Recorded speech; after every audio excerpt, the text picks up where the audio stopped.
சங்கீதம் 38. கர்த்தாவே, உம்முடைய கோபத்தில் என்னை கடிந்து கொள்ளாதேயும், உம்முடைய உக்கிரத்தில் என்னை தண்டியாதேயும். உம்முடைய அம்புகள் எனக்குள்ளே தைத்திருக்கிறது, உமது கை என்னை இருத்துகிறது. உமது கோபத்தினால் என் மாம்சத்தில் ஆரோக்கியமில்லை, என் பாவத்தினால் என் எலும்புகளில் சௌக்கியமில்லை.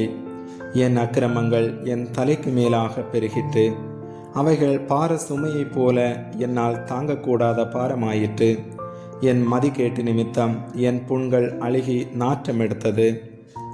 நான் வேதனைப்பட்டு ஒடுங்கினேன், நாள் முழுதும் துக்கப்பட்டு திரிகிறேன். என் குடல்கள் எரிபந்தமாய் எரிகிறது, என் மாம்சத்தில் ஆரோக்கியமில்லை. நான் பலனற்று போய் மிகவும் நொறுக்கப்பட்டேன். என் இருதயத்தின் கொந்தளிப்பினால் கதறுகிறேன். ஆண்டவரே, என் ஏக்கங்களெல்லாம் உமக்கு முன்பாக இருக்கிறது. என் தவிப்பு உமக்கு மறைவாயிருக்கவில்லை. என் உள்ளம் குழம்பி அலைகிறது. என் பலன் என்னை விட்டு விலகி என் கண்களின் ஒளி முதலாய் இல்லாமற் போயிற்று.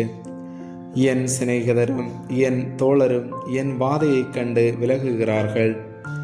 என் இனத்தாரும் தூரத்திலே நிற்கிறார்கள். என் பிராணனை வாங்க தேடுகிறவர்கள் எனக்கு கண்ணிகளை வைக்கிறார்கள். எனக்கு பொல்லாங்கு தேடுகிறவர்கள் கேடானவைகளை பேசி நாள் முழுதும் வஞ்சனைகளை யோசிக்கிறார்கள்.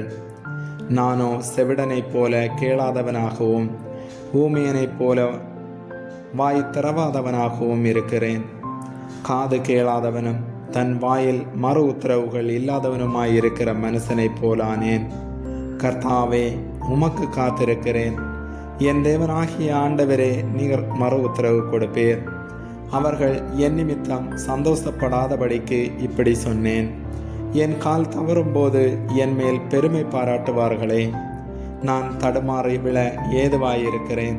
என் துக்கம் எப்பொழுதும் என் முன்பாக இருக்கிறது.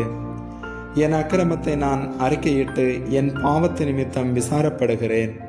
என் சத்துருக்கள் வாழ்ந்து பலத்திருக்கிறார்கள். முகந்தாரம் இல்லாமல் என்னை பகைக்கிறவர்கள் பெருகி இருக்கிறார்கள். நான் நன்மையை பின்பற்றுகிறபடியால் நன்மைக்கு தீமை செய்கிறவர்கள் என்னை விரோதிக்கிறார்கள். கர்த்தாவே, என்னை கைவிடாதேயும்.